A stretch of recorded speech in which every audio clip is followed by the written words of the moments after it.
बगल में रखा फ़ोन बार बार नया मैसेज आने की सूचना देता रहा। मैंने खींचकर डेटा ऑफ कर दिया। मुझे पता था मैसेज नीरू का ही होगा। क्या करूं? उसकी तस्वीरें देखकर वो कहाँ घूमी, कितने नए डिजाइनर से मिली, क्या कुछ नया सीखा, मुझको जानकर करना भी क्या था। एक लंबी सांस खींचकर मैंने खुद से बोले झूठ को सच मानने की कोशिश की। सच में मुझे कुछ नहीं करना था। मुझे कोई फर्क नहीं पड़ता तो क्यों बात बात पर आजकल आंसू आ रहे हैं। आंसू भी तो तब से ही आ रहे हैं जब से नीरू ने वो सब बताया है। नीरू यानी मेरी दूर की देवरानी। शादी के कई सालों बाद हमारा मिलना जुलना शुरू हुआ, वो भी तब जब वो मेरे ही शहर में रहने आ गई। मुझे उसके सवाल हैरान कर देते थे। अरे बैठिए ना भाभी, थोड़ी देर और। आप समय से घर नहीं पहुंचेंगी तो क्या शाम नहीं होगी? मैं खिसिया कर कहती, चाबी मेरे पास है, तुम्हारे भैया जल्दी आ गए तो बच्चे होंगे ना घर पर। हाँ, लेकिन वो पढ़ रहे होंगे, बेमतलब डिस्टर्ब होंगे। वो हैरान रह जाती थी। उसको लगता होगा कि ये किसी दूसरी दुनिया की बातें हैं, जैसे मुझे उसका घर किसी दूसरी दुनिया में बसा लगता था। घर के सभी सदस्यों के पास एक एक चाबी रहती थी। किसी की दिनचर्या किसी के आने जाने से बाधित नहीं होती थी, और मेरे यहाँ बस मेरे एक के ही कहीं आने जाने से सब कुछ अव्यवस्थित होकर बिखर जाता था। उस दिन देर से घर लौटी तो कुणाल उखड़े हुए थे। दिन भर के थके घर लौटकर आओ तो पता चले मालकिन नदारद है। ये शब्द मुझे गुदगुदा गया था। मालकिन। मैंने मुस्कुराते हुए चाय का पानी गैस पर रखा। मालकिन के बच्चे घर पर थे, उनसे चाय बनवा लेते। जवाब में पति ने क्या कहा याद नहीं, लेकिन बच्चों के कमरे में कॉफ़ी देने गई तो माहौल वहाँ भी ठीक नहीं था। क्या मम्मी, आप नीरू चाची के यहाँ जाती हो तो इतनी देर में आती हो, हम लोग यहाँ अकेले। मैंने हंसते हुए कहा, अकेले? तुम लोगों के स्कूल से आने के बाद निकली थी, वो भी तब जब ऑनलाइन ट्यूशन शुरू हो गया था। और देखो, खत्म होने के 10 मिनट में तो आ गई।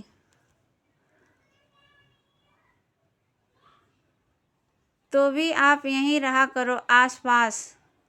बच्चे ठुनक गए थे और मैं एक बार फिर अपने साम्राज्य पर इतरा उठी थी। सच ही तो है, महारानी ही तो हूँ मैं। मेरे बिना यहाँ कुछ भी तो नहीं होता। कभी कभी तो ये भी यकीन होने लगता था कि मैं ना जागूं तो सवेरा नहीं होगा, और जब तक मेरी आँख न लगे रात का कालापन अधूरा ही रहेगा। सास ससुर दूर शहर में बैठे आशीर्वाद की झड़ी लगा देते। तुम तो हमारे घर की अन्नपूर्णा हो, देवी हो, तुमसे ही सब कुछ है।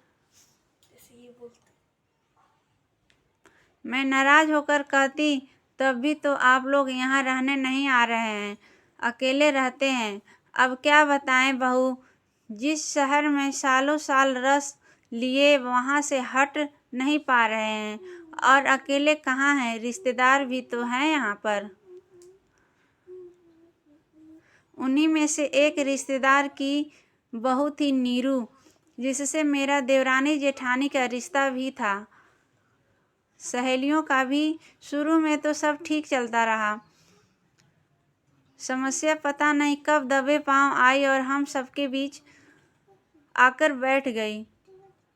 सच में हम सबके बीच। उस दिन नीरू घर आई तो चौंक गई थी। ये पेंटिंग्स किसकी है भाभी? ये सब तो मैं बनाती थी पहले। मैं हंसकर टाल गई थी। वो गौर से देखती रही। अमेजिंग, आप कितनी टैलेंटेड हैं और क्या क्या करती हैं आप? उसने इतने उतावलेपन से पूछा कि मैं रुक नहीं पाई। कहीं भीतर रखी स्केच बुक पेंटिंग्स भी निकाल लाई और अपने अंदर छुपे कलाकार को भी। नीरू हर स्केच पर पेंटिंग को गहराई से समझती रही और मैं विस्तार से समझाती रही। अचानक नीरू हंसने लगी थी। क्या भाभी, मुझे तो विश्वास नहीं हो रहा कि मैं आपसे बात कर रही हूँ। कौन सोच सकता है कि you are an amazing artist. क्यों इस टैलेंट को बाहर नहीं लाती है? मैं झेंप गई थी। क्या करना, अब उम्र चली गई इन सब की। वैसे भी इनमें कमाई तो है नहीं, बस बेमतलब का। नीरू ने मुझे टोक दिया था। हर काम रुपए के लिए नहीं किया जाता भाभी। मेरी बड़ी बहन को देखिए, राइटर है, बहुत अच्छा लिखती है, कितनी गोष्ठियों में जाती है, कितना नाम है उनका। इसमें रुपए नहीं आते, लेकिन बेहद ज़रूरी है ये उनके लिए। मैं समझ नहीं पाई थी क्या ज़रूरी है। नीरू ने मुस्कुराते हुए मेरी हथेली थपथपा दी थी। अपने को खुश रखना ज़रूरी है, अपने आप को प्यार करना ज़रूरी है। शायद उसी दिन शुरुआत हो गई थी मेरे शांत मन की सतह पर कंकड़ मारकर कोई हलचल तो वो मचा ही गई थी। मैंने अपने आप से पूछा था, क्या तुम खुश हो? कोई कमी नहीं। अनगिनत जवाब आकर मेरे इर्द गिर्द खड़े हो गए थे, साथ ही कई सवाल भी। असंतोष भी सिर उठाकर विद्रोह पर आमादा हो गया था, जिसके चलते उस दिन मैंने ये बात घर पर छेड़ दी थी। नीरू की कितनी हेल्प करते हैं सब, कितनी फ्री रहती है। उसका हस्बैंड भी सपोर्टिंग है, बच्चा भी। एक हमारे यहाँ देखो, एक चाय का प्याला भी इधर से उधर नहीं होता जब तक मैं ना करूं। मैंने एक दिन अस्त व्यस्त घर देखकर शिकायत कर ही दी थी। बच्चे मुंह बनाकर बिना कुछ बोले रह गए थे, लेकिन कुणाल ने चौंक कर कहा था, अरे नीरू से क्या बराबरी कर रही हो? वो वर्किंग है, बाहर खटती है, 4 पैसे कमाती है, घर की आर्थिक स्थिति सुधारती है, तो घर के कामों में उसकी मदद भी लोग करते हैं। तुम घर में रहकर थकती थोड़ी हो। मैं तो सन्न रह गई थी। ये कौन सा हिसाब हुआ? जो घर में रहता है वो थकता नहीं, या फिर जो घर की जिम्मेदारी संभाले हुए है उसको थकने का हक ही नहीं है? जितनी बार भी ये बात दिमाग में गूंजती, आंखें भर आती। आंखें भरने का एक कारण और भी था। लगी लगाई अच्छी खासी नौकरी मैंने खुद ही छोड़ी थी। जुड़वा बेटों की किलकारी से जब घर गूंजा, तब कुणाल ने ही तो कहा था, तुम घर संभालो, बच्चों को देखो, मैं कमा रहा हूँ ना। तुम घर पर रहोगी तो मुझे ज़्यादा सपोर्ट रहेगा। पति पत्नी दोनों बाहर रहते हैं तो घर बिखर जाता है। सच ही तो था, घर संभलता गया, मैं बिखरती रही। बात केवल नौकरी छोड़ने की ही नहीं थी। पति बच्चे ही मेरे दुनिया का केंद्र बिंदु बन चुके थे। कहीं सहेलियों के साथ जाना हो तो मैं साफ मना कर देती। सोचती कि संडे को बाहर नहीं निकलूंगी, कुणाल घर पर बोर हो जाएंगे। शाम को कहीं जाना होता तो टाल जाती, यह सोचकर कि बच्चे घर आएंगे तो मुझे नहीं पाएंगे। सहेलियां हंसती भी, क्या यार 16 साल के बेटे हैं, बड़े बच्चे हैं। कुणाल की बात से मन उस दिन खराब हुआ। अगले दिन थोड़ा संभला, फिर वापस ढर्रे पर आ गया था। मैं खुद को समझाती रही। बात तो सच ही थी, नीरू वर्किंग है, कमाती है, मेरी उससे क्या बराबरी। वो कहते हैं ना कि जब बेचैनी भीतर से फूटती है तो आसपास बहुत कुछ बदलने पर आमादा हो जाता है। समझ ही नहीं आता कि बाहर के बदलाव से बेचैनी बढ़ रही है कि भीतर की बेचैनी ही बाहर सब कुछ बदल रही है। ऐसा ही कुछ बदलना मेरे साथ भी तय था। उस दिन नीरू घर आई तो चेहरा चमक रहा था। आते ही गले लग गई। भाभी, आखिरकार वो दिन आ ही गया। रिजाइन करके आ गई है, जॉब छोड़कर। मैं हैरान थी। नीरू बेहद खुश। हाँ भाभी, बहुत हुआ वो सब। अब वो करूँगी जो मुझे करना पसंद है, जो सबसे ज़रूरी है। मैं समझ गई थी, मुझे देखकर ही प्रेरित हुई होगी। अब मेरी तरह घर संभालेगी, 100% समय घर में देगी, बच्चे पति में सब कुछ भूल जाएगी। एक बार दुख सा हुआ। बताओ जरा, अच्छी खासी नौकरी गृहस्थी के चक्कर में छोड़ आई। फिर मन के कोने में उभरी ईर्ष्या मुझे खुश भी कर गई। अब ये भी मेरी ही तरह है, नॉन वर्किंग। जलन क्या कुछ नहीं करवा सकती। मैं भी वही कर ही रही थी। खुश थी, मुस्कुरा रही थी। मेरे भीतर का बवंडर शांत हो चुका था। मुझे क्या पता था कि ये तूफान से पहले की शांति थी। उस दिन दोपहर में फ़ोन किया तो नीरू ने बड़ी देर में उठाया। हेलो भाभी, कब से मिली नहीं, क्या कर रही हो नीरू। मेरे पूछते ही वो चहक कर बोली, वही कर रही हूँ भाभी जो अब तक नहीं कर पाई। फैशन डिजाइनिंग इंस्टीट्यूट में एडमिशन लेने आई हूँ। मुझे तो जैसे करंट लग गया था। ये सब क्या था। मैं कुछ समझी नहीं नीरू। कल घर आकर बताती हूँ भाभी, आराम से। हंसते हुए उसने तो फ़ोन रख दिया था। लेकिन मेरी हंसी नरारद हो चुकी थी। इस दोपहर से उस दोपहर का समय इतना भारी कटेगा मैंने सोचा ही नहीं था कि उसके आते ही मैं हड़बड़ा गई थी। तुम कहाँ एडमिशन लेने गई थी। तुम तो कह रही थी अब तुम आराम करोगी, मतलब घर संभालोगी। हड़बड़ा कर मैं पता नहीं क्या क्या कह गई थी। नीरू मुझे एकटक देखे जा रही थी। ये मैंने कब कहा था भाभी। मैंने कहा था कि अब वो करूँगी जो करना चाहती हूँ। पहले नौकरी गृहस्थी में फंसी रही, अब लगता है बहुत हुआ घर नौकरी, अब इधर फोकस करूँ। घर भी सेट है, बेटी भी बड़ी हो गई है। मैं अवाक बैठी उसको सुनती जा रही थी। इसकी 10 साल की बेटी बड़ी हो गई।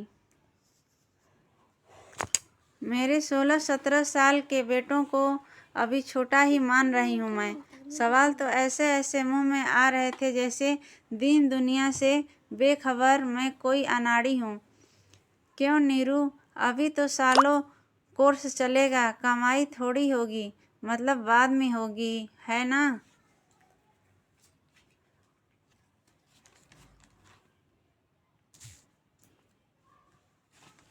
हाँ भाभी, अभी तो बहुत कुछ सीखना है। वैसे भी ये सब कमाई के लिए थोड़ी कर रही हूँ, बस सीखना है, जानना है। उसकी आंखों में दीप टिमटिमा रहे थे, दीप आशा के सपनों से भरे हुए। पता नहीं क्यों मेरी आंखों में ठीक उसी वक्त से कुछ बुझ गया था। कितना मन था मेरा पेंटिंग सीखने का। थोड़ा बहुत सीखा कि तभी नौकरी लग गई, फिर शादी, बच्चे और फिर। नीरू बोलती जा रही थी। भाभी, सीखने की कोई उम्र थोड़ी होती है, जब जागो तभी सवेरा।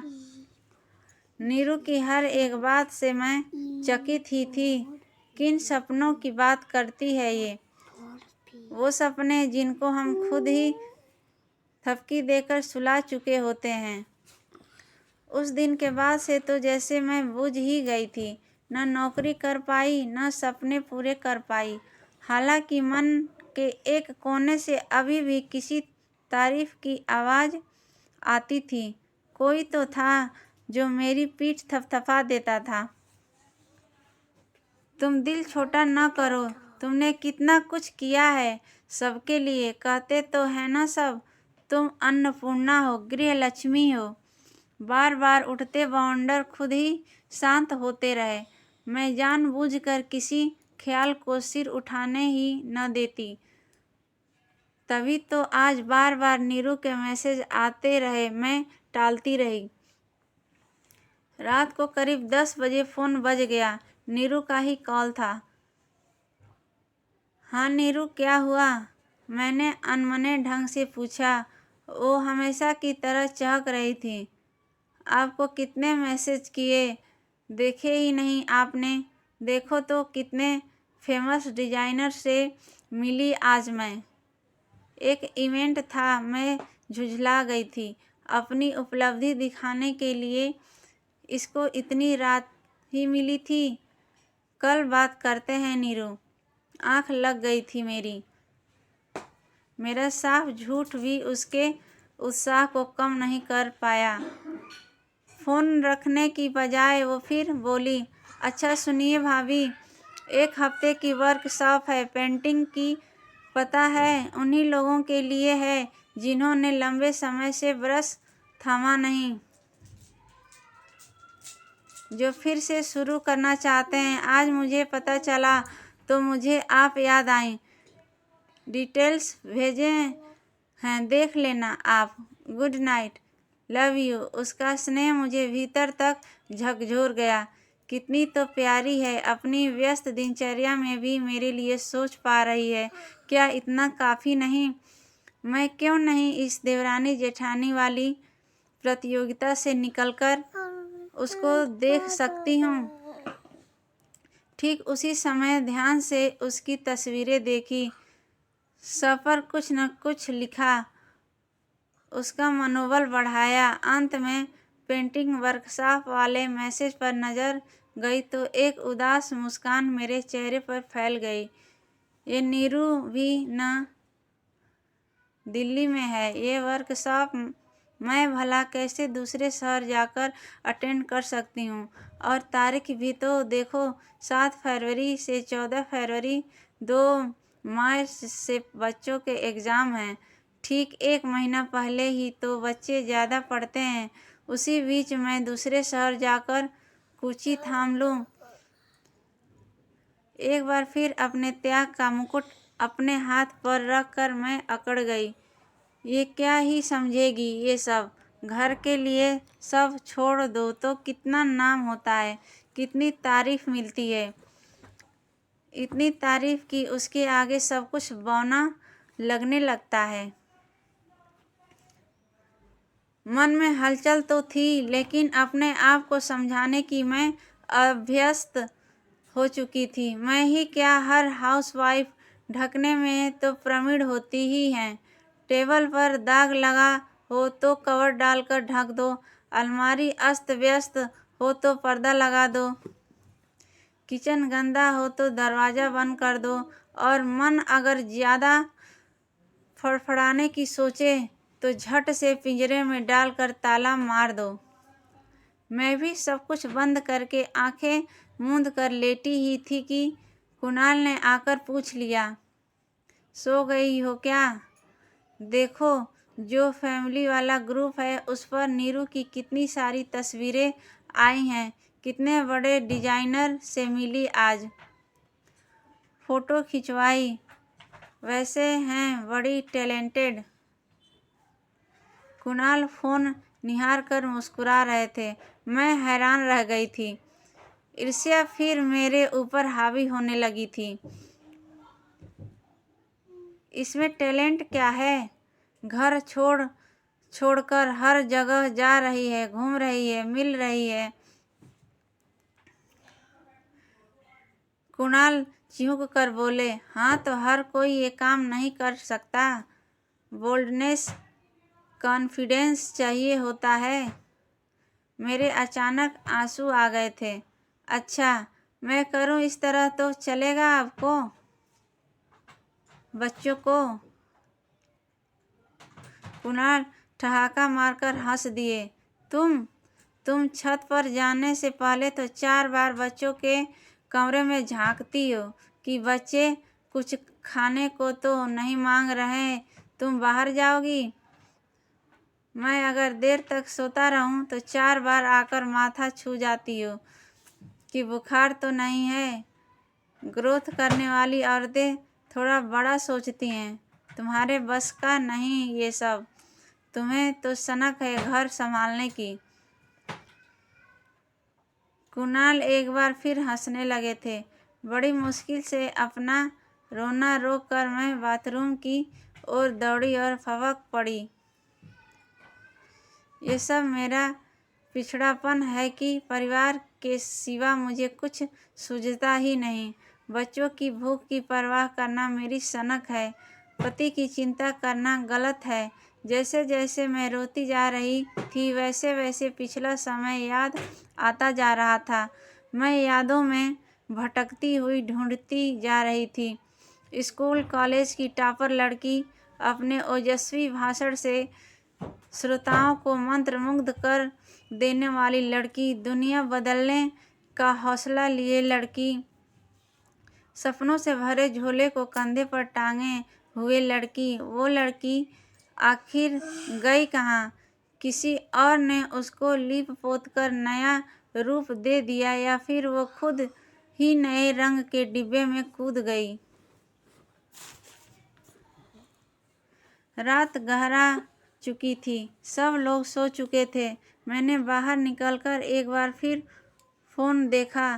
फैमिली ग्रुप में सचमुच धूम मची हुई थी। नीरू के सास ससुर के साथ साथ मेरे सास ससुर भी प्रशंसा के पुल बांधे हुए थे।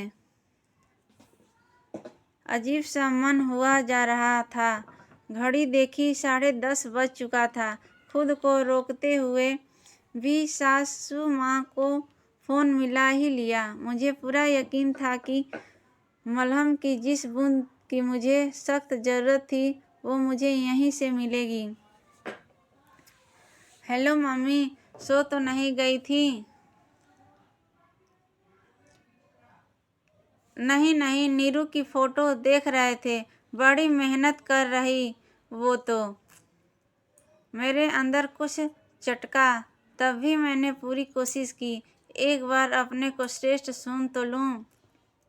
अपने त्याग का एक प्रमाण पत्र ले तो लूँ। मम्मी देखी फ़ोटो, नीरू की तो मेहनत है ही, लेकिन उसका हस्बैंड कितना सपोर्ट कर रहा, बच्ची को संभाल रहा। कभी कभी तो उन सब पर तरस आने लगता है। नीरू पर गुस्सा भी। ऐसा भी क्या कि घर बार छोड़कर मेरी पूरी बात सुने बिना ही उन्होंने काट दी। ऐसा कुछ नहीं है। बच्ची बड़ी है, नीरू कभी कभार ही तो जाती है। अब इस तरह सोचा जाए तो कोई औरत आगे ही न बढ़े। देखो कितना नाम हो रहा उसका। मैं अचंभित थी। नीरू हर महीने कहीं न कहीं जा रही थी। मेरी तो मायके भी सालाना ट्रिप भी गिल्ट के तले दबा दी जाती थी। ये पूछ कर कि कुणाल घर कैसे मैनेज कर रहा होगा। मैंने गला खंगाल कर कहा, तब भी मम्मी, वैसे भी ये कोई नौकरी तो है नहीं, मतलब अपने शौक हैं उसके। मम्मी एक पल ठहरी, फिर एक बार करके मुझे पूरी तरह ध्वस्त करते हुए चली गईं। शौक कह लो या हुनर है तो उसके पास, कोशिश तो कर ही रही है। जिसको कुछ आता ही नहीं वो क्या ही कर लेगा। थोड़ा पॉजिटिव होकर सोचो ना। गुड नाइट बोलकर मैं फ़ोन रख तो चुकी थी, लेकिन वो नाइट किसी भी तरह फिर गुड न रह सकी। पता नहीं क्या क्या सोचकर मैं एक बार फिर रोई, लेकिन इस बार कितना कुछ भीतर था जो धुलता गया। पूरी रात उधेड़-बुन चली। सुबह का सूरज निकला तो सब साफ था, बादल, कोहरा, धुंध कुछ भी नहीं। चाय पिलाओ यार, तुम सुबह सुबह लैपटॉप लेकर बैठ गई। कुणाल ने मेरे पास आकर झांका। मैंने बिना देखे जवाब दिया, वैलेंटाइन वीक मनाने का सोच रही हूँ इस बार, दिल्ली जाकर। वहीं की टिकट देख रही थी। कुणाल ने अखबार उठाकर मुंह बिचकाया। हाँ, मैं वैलेंटाइन वीक के लिए हफ्ते भर की छुट्टी ले लूँ। मैंने एक लंबी सांस भरी। नीरू का भेजा मैसेज दिखाया, वर्कशॉप के बारे में बताया। कुणाल सकपकाए हुए थे। मजाक कर रही हो ना? पॉसिबल ही नहीं, बच्चों के पेपर हैं, फिर कभी चली जाना। मैंने पूरा सब्र इकट्ठा किया, फिर बोलना शुरू किया। बच्चों के पेपर बाद में हैं। बच्चों को तो मैं पढ़ाती भी नहीं, ध्यान रखती हूँ। कुछ दिन आप रख लेना। और रही बात फिर कभी जाने की, फिर कभी आता ही कहाँ है। औरतें एक बार घर में सिमटी तो फिर अंगड़ाई ले ही नहीं पाती हैं। कभी घर की टंकी साफ करवाती हैं, कभी पर्दे की सिलाई खुली दिख जाती है, कभी किसी रिश्तेदार के घर शादी पड़ जाती है, कभी पति बच्चे की 4 समस्याएं आकर घेर लेती हैं। फिर ये औरतें वहीं हो जाती हैं, सनकी। या तो बच्चों के लिए खाना बनाती रहती हैं या पति का माथा छूती रहती हैं। आखिरी शब्द बोलते बोलते मेरी आवाज़ भर्रा गई थी। कुणाल को भी सब समझ में आ रहा था। मेरे पास आकर धीरे से बोले, मेरी उस बात को दिल से लगाकर बैठी हो। मेरा वो मतलब नहीं था। तुमको क्या लगता है हम सब तुमसे प्यार नहीं करते? मैंने उनकी आंखों में झांक कर कहा, सवाल ये नहीं कि आप सब मुझसे प्यार करते हैं या नहीं, सवाल ये है कि मैंने अपने को प्यार करना बंद क्यों किया, अपने लिए सोचना क्यों बंद कर दिया, अपने को खुश रखना जरूरी क्यों नहीं समझा। कुणाल नजरें झुकाए हुए खड़े थे। मुझे नहीं पता वो इस समय भी मुझे समझा पा रहे थे या नहीं। मुझे तो बस इतना पता था कि घर से भागकर नहीं, घर के साथ ही, लेकिन अपने आप को भी संभालूंगी ज़रूर। बच्चों और कुणाल के लिए सब इंतज़ाम करके ही सही, लेकिन वहाँ जाऊंगी ज़रूर।